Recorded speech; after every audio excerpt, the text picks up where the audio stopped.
მადლობთ, მოგესალმებათ. ვანო ჯავახიშვილის შოუ ძალიან საინტერესო კვირა გქონდათ ვირფასო მეგობრებო.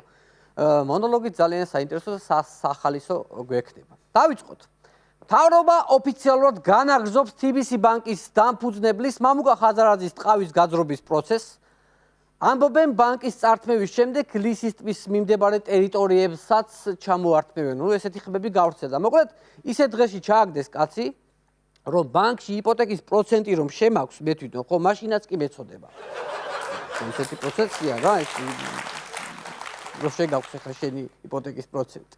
ცოტა მძიმე პროცესია.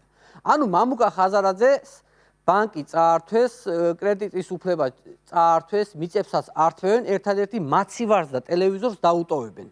რომ სოცდაუცველის დახმარებაც რო ვერ აიღოს. ანუ ესეთი მძიმე მდგომარეობა არის დღეს ჩვენს ქვეყანაში. კარგი ბატონო, ბანკის წართმევა ხო, მაგრამ არ მჯერა რომ ბიძინას ლისის ტბის წართმევაც უნდოდეს ხა. სად ეხლა ეს ღვთისმიერი ადამიანი და სად ბიზნესის რეკეტი? მე ეგეთი რამე არ გამიგია. ეგრე ამბობდნენ ოქუაშვილზეც, მაგრამ წაართვეს რამე? პირიქით აიძულეს წარმატებული ბიზნესმენი რომ ლონდონში იმ დიდრულ ქვეყანაში ეცხოვრა. ეს მაგრამ ხელა წარმოიდგე ლონდონში რო ცხოვრობ. ხაზარაძე პარლამენტშიც კი დაიბარეს, რომ სიმართლე გაერკვიათ, მაგრამ სხდომა ისე დაასრულეს, რომ ხაზარაძეს ერთი სიტყვაც კი არ ათქმევინეს. ამით ფაქტიურად დასცინა, ესე რომ ვთქვათ, ბიძინა ივანიშვილმა. ამიტომ თქვენც უნდა დაიწყოთ დაცინვა ბატონო მამუკა. თორე ბიძინა იქამდე არ მოგეშვებათ, სანამ ბოლო კაპიკამდე არ დაგცინებთ.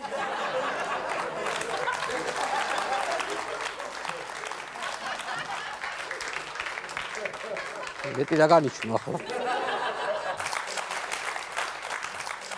მოკლედ 2 საათი იჯდა TBC ბანკის დამფუძნებელი პარლამენტში და მდუმარეთ ისმენდა, როგორ აპრავებდნენ ოცნების დეპუტატები მისთვის ბანკის წართმევას.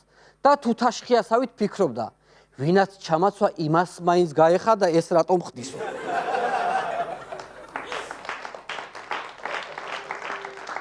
გავრცელდა ჭორები, რომ TBC ბანკის თანთქვის შემდეგ ივანიშვილი ვისოლ ჯგუფს მიადგებაო. ნუ იცით ხოლმე ესე რაღაცების მოგონება, რაღაცო. ვისოლ ჯგუფს არა საქართველოს ბანკს კიდე. რაღაცებს რო ლაპარაკობთ რა. ანუ ბიძინამ ვისოლსაც დაადგა თვალიო, ესეთი ხმები გავრცელდა, ხედავთ ხალხო, ნაცების დროს ხო იყო ბიზნესი წნეხის ქვეშ. ახლა გათავისუფლდა წნეხისგან და მეპატრონებისგანაც თვითონ. მე გათავისუფლებულიყო და მეპატრონები მოყვნენ. ქართულ ოცნებაში გრძელდება დაშლის პროცესი, ეს ძალიან მძიმე თემაა, ძვირფასო მეგობრებო. ქართული ოცნების დაშლის პროცესს რანაირად გადავიტან, მე არ ვიცი. მარტო შეთავაზე ლაპარაკი თორე ხალხი რო ფეხებზე კიდე ვიცი, მე ვერ გადავიტან. ნუ ეკაბესელიას გარდა პარტია უკვე დატოვა გედევან ფოფხაძემაც, რომელმაც განაცხადა, რომ ივანიშვილი ისე არ გამწირავდა, როგორც კობახიძემ გამწირავ მეო. აბა რა გეგონათ ბატონო გედი? დაინახე რა ძალა აქვს კობახიძის მილიარდებს? ხო დაინახე, ეგ არის ამბავი. ჩემო გედი, ბევრს ეგონა რომ ბიძინა არ გაწირავდა, მაგრამ რას ვიზავთ? ასეთი ყოფილა ჩვენი წუთი სოფლელი. ასეთია რა. საერთო ჯამში ქართული ოცნება დატოვა 17-მა გაბრაზებულმა დეპუტატმა, მაგრამ არც ერთ მათგანს ერთი ცუდი სიტყვაც კი არ დასცენია ბიძინაზე. სწორედაც იქცევია, რატო უნდა თქვან ბიძინაზე ცუდი? პარტიიდან მიდიან, დედამიწიდან ხო არა? ან კიდევ ბიძინა რომ ცუდად ახსენო. ხო ეგრევე შეუწყვიტავს დაფინანსებას და რა ქნან მერე? მართლა ოპოზიციაში ხوار გადავდნენ რა. ეს ბესელიები და ისე. მართლაც ყველას რამხელა რიდი აქვს ბიძინას. და რიდი კიდე ხო ესე ხო იცით როგორი ოხერია? ამბობენ რომ რიცო დიდი თვალები აქვსო. რიდისგანო შეიძლება ერთ წამში გაჭაღარავდეს ადამიანიო. აი ასეთი სარიდი კაცია ბატონი ბიძინა ივანიშვილი მინდა გითხრა. რა თქმა უნდა ბიძინას 100 ამოუნა ზაქარია ქუცნაშვილმა. ისეთი დემოკრატი კაცია, რომ წამსვლელებსო იქ შეხვედრაზეო, 3 ვარიანტიც კი შესთავაზაო. ესე იგი ეს 3 ვარიანტი ყოფილა ესეთი, ბიძინა რომ შეხვდა ოპოზიციას ბესელიებს ეს მეამბოხებს. გინდათ დარჩითო, გინდათ წადითო და გინდათ გაგრიცხავთ. წამსვლელებს უკითხავს, რა უნდა თქვიო? ბიძინამ გაუმეორა გინდათ წადით და გინდათ გაგრიცხავთო. ანუ სიტყვის შებრუნების გამო დარჩენის ვარიანტი ეგრევე ამოუგდო იქ ამ სამი ვარიანტიდან. მართალი ხარ, ჩემო ზაქარია, მართალი ხარ, ჩემო ზაქარია, აქე ადიდე ივანიშვილი, სანამ ზაქარია შაქარია გერითმება. თორე ერთხელაც თუ მობეზდი და ზაქარია გახარია გაგერითმა, მე მიხვდები ეხლა. დეპუტატმა ვანო ზარდიაშვილმაც წასული დეპუტატები გაამტყუნა და ირაკლი კობახიძე შეაქო. ნუ ესეთი სიტყვები თქვა, ნუ ეს არ ვიცი, რანაირად შეიძლება ადამიანს წარუთხოს, მაგრამ თქვა კობახიძე არის პატიოსანი, ღირსეული, სამშობლოს მოყვარული და კომპეტენტური ადამიანია. ძალიან გაუხარდა თვითონ კობახიძე, საიდან მოიტანაო ეს სიტყვებიო ზარდიაშვილმა, მაგრამ მე აღმოჩნდა თურმე გერმანული ნაგაზის დახასიათება ქონდა ამოღებული Google-დან. მართლა ესეთი დახასიათება აქვს.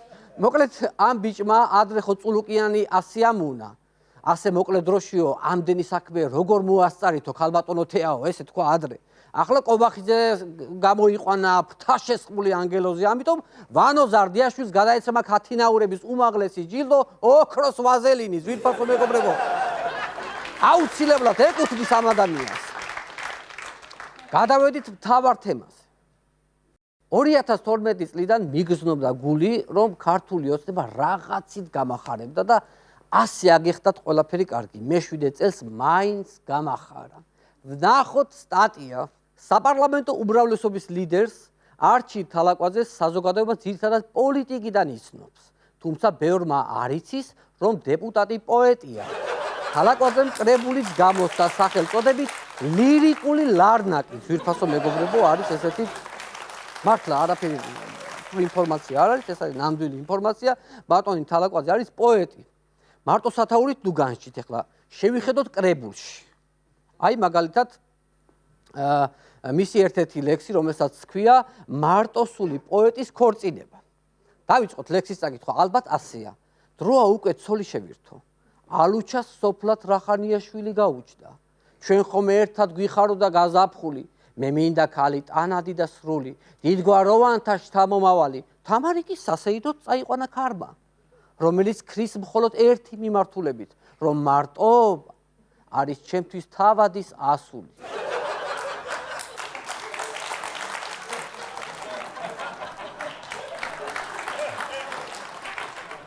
აჩიკო, გაფიცებ ყველაფერს. ეს ლექსი დაწერე თუ რომ უნდა დაგეწერა ხელიდან დაგივარდა და ძირს დაგეყარა და იქიდან რაც ამოკრიფე ის გამოვიდა.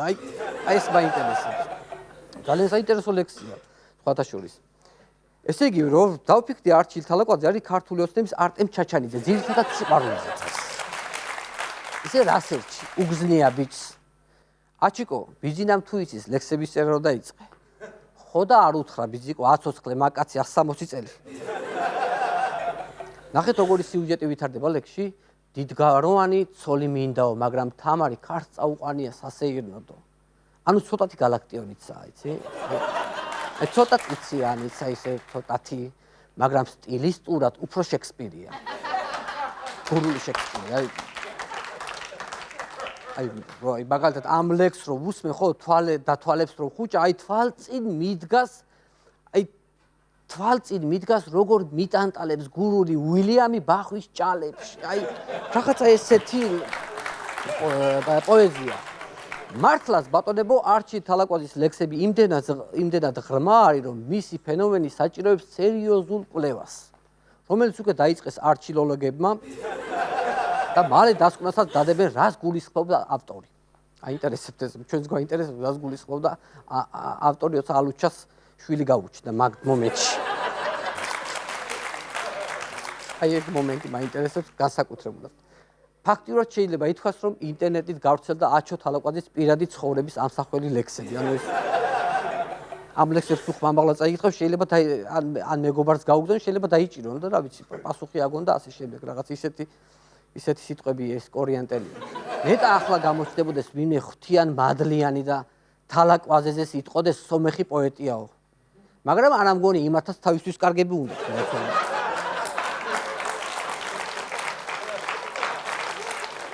ხედავთ ხალხო, როგორი სიურპრიზებით სავსე მთავრობაა ქართული ოცნება, თალაკვაძე პოლიტიკოსი გვეგონა და პოეტი აღმოჩნდა, ბიძინა ქველმოქმედი გვეგონა და წუწურაქი აღმოჩნდა, ენზელა მაჭავარიანი დეპუტატი გვეგონა და ყვავილი აღმოჩნდა, ერთადერთი ზაქარია ქუცნაშვილი რაც გვეგონა, თავიდანვე სინამდვილეში ის არის, თვითონ მეგობრებო, არაფერი. გვეშველა ხალხო საქართველოში არსებული გაჭირვება და კრიზისი ბლეფი გამოდგა. აგერ გამოვიდა პრემიერ-მინისტრი მამუკა ბახტაძე და დაგვამშვიდა. მამუკა ბახტაძე ხო იცით რომელია? გეცოდეთ იმათ კაცო უეჭველი ვანო შოუში ვახსენებ ხოლმე. მოკლედ რომ ამ კაცმა გითხრა საქართველოს სარეიტინგო პოზიცია გაუმჯობესდაო და საკრედიტო რეიტინგშიო დავწინაურდითო. და კონკურენტ უნარიანი ეკონომიკა გვაქვსო.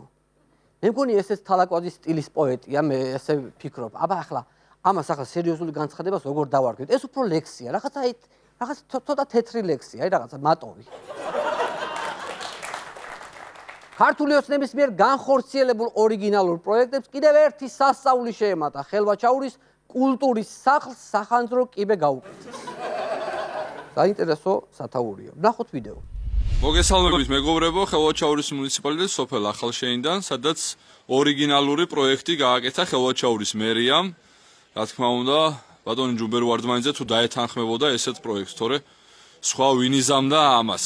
თქვენ ხედავთ აი აქ სახანძრო სამაშველო დამხმარე ჩამოსასვლელ კიბეს, თუმცა გამოსასვლელი არ აქვს. თქვენ ხედავთ მეორე მხარეს გამოსასვლელს. რავი, რა გითხრათ, ძირფასო მეგობრებო, ეს სახანძრო კიბე სპეციალურად გააკეთეს ასე, რომ ხანძარში შემსვლელ მეხანძრეს ხანგრძლიდან გამომსვლელმა მოქალაქემ ხელი არ შეუშალოს. ერთადერთი ახსნა ეს მაქვს. ერთი იდეა მაქვს, ეს კულტურის სახლი გადავაკეთოთ სახლ-მუზეუმად და მივაწეროთ ამ სახლში 2012-2019 წლებში ცხოვრობდა და მოღვაწეობდა ცნობილი ილუზიონისტი დევიდ კოპერფილდი. მარტო ეს თუ შეძლებს ამ კულტურის სახლში შესვლას. იმდენ ჩინეთის კედელში შეზურა კაცი გაძროდა. ახლა 20-იან ბლოკში რანაირად ვერ გაძრებოდა, ხო გაძრები ჩაულები. რომ ვაკვირდები, ძალიან უცნაური კიბეა. ძალიან უცნაური. თავიდან თითქოს სწორად იწყება, მაგრამ მერე სადღაც ფაქში მიდის. აი არჩილ თალაკვაძის ლექსივითაა რა ძვირფასო მეგობრებო, სხვა რანაირად გითხრათ, აბა მაპატიეს ცოტა უზრუნველულად გამოვიდა, მაგრამ არა უშავს. ავიტანოთ ეს ერთი უზრუნველობა. დიდი მადლობა. ჩვენ შოუს მუსიკალად აფორმებთ დამონადები.